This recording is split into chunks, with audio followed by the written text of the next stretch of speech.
Assalamualaikum warahmatullahi wabarakatuh. Anak-anak kelas 9, bagaimana kabar kalian? Semoga kalian selalu dalam keadaan sehat dan tetap istiqomah dalam menjalani proses pembelajaran baik hari ini maupun hari-hari ke depan. Ya, karena teringat kalian sudah kelas 9, tentunya semangat kalian harus bisa melebihi adik-adik kelas kalian, kelas 7 dan kelas 8. Nah, untuk materi hari ini, selamat datang kembali di video pembelajaran bahasa Indonesia bersama dengan Ibu lagi dan lagi. Alhamdulillah belum ganti. Ya, jadi untuk hari ini kita mempelajari tentang unsur kebahasaan di dalam cerita pendek. Ya, materi bab cerita pendek kita belum selesai.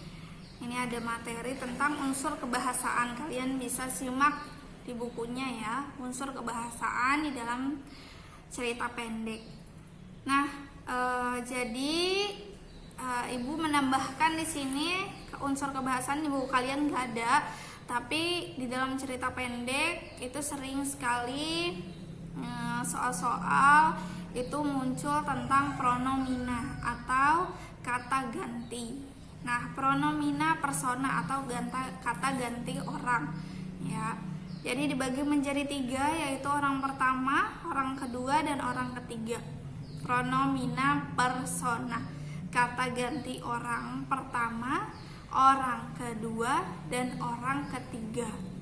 Nah, pronomina persona orang pertama dibagi menjadi 2 lagi, yaitu tunggal dan jamak. Pronomina persona orang pertama, tunggal, itu menggunakan kata ganti saya, aku, daku, atau ku. Ya, sedangkan jamaknya di dalam orang pertama itu kami, kita. Ya.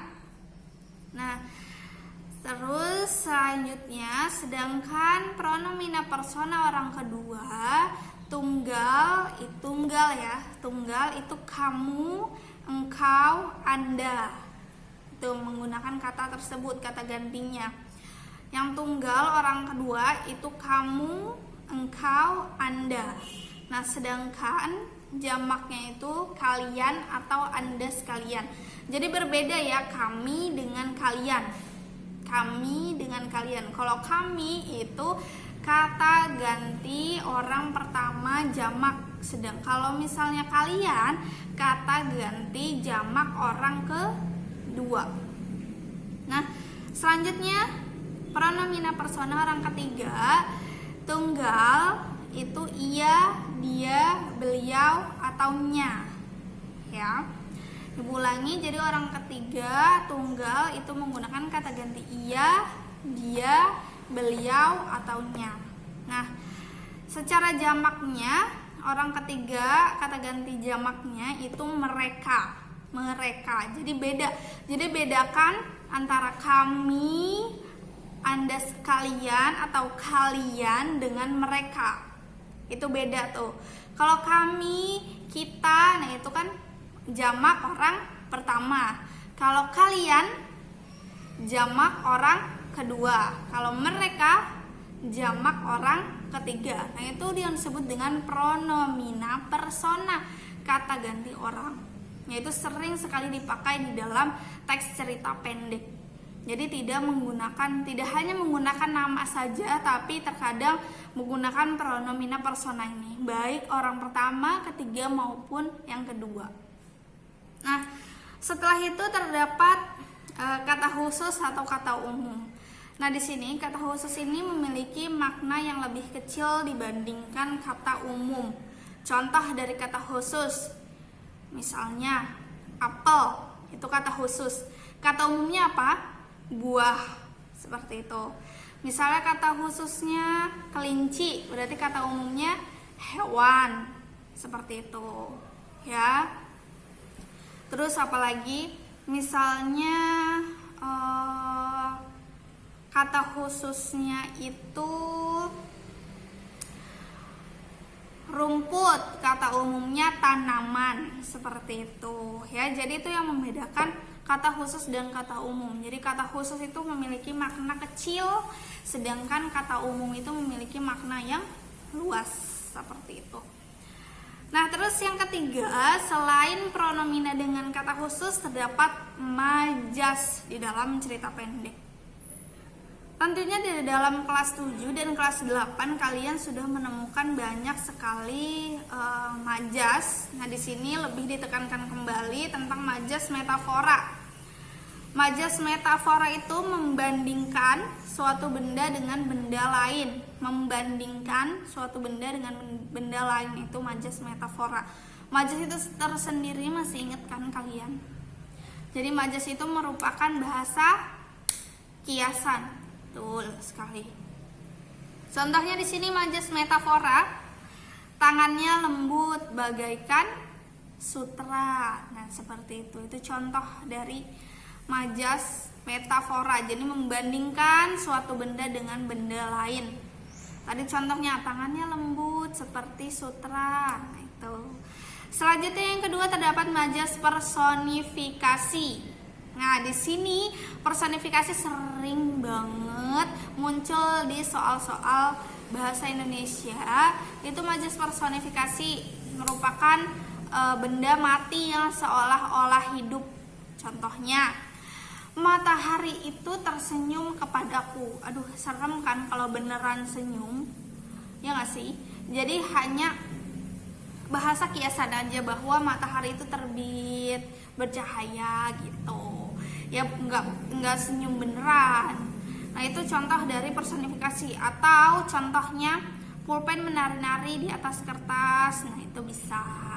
Burung bernyanyi dengan merdu, seperti itu. Nggak bisa burung nyanyi-nyanyi kan, berkicau dia kan. Nah, selanjutnya majas hiperbola.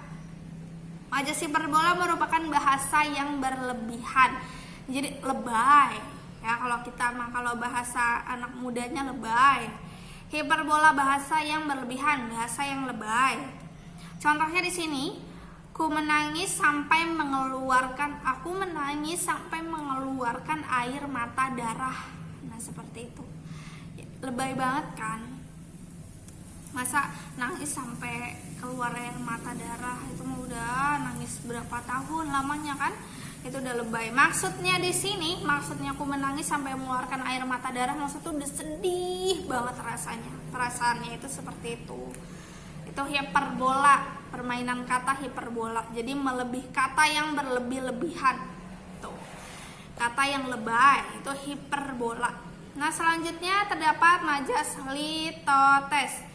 Majas litotes di sini itu untuk merendahkan diri. Contohnya, ayo kita main ke gubuk reotku, padahal rumahnya gedong ya, padahal rumahnya mewah, tapi bilangnya ayo main ke gubuk reotku. Bisa seperti itu. Jadi nggak dianggap sombong, jadi untuk merendah diri gitu. Jadi itu merupakan permainan kata litotes, bahasa kiasan litotes. Itu merupakan contoh dari majas. Nah, yang terakhir terdapat ironi. Majas ironi. Ada nggak tuh di buku kalian? Majas ironi.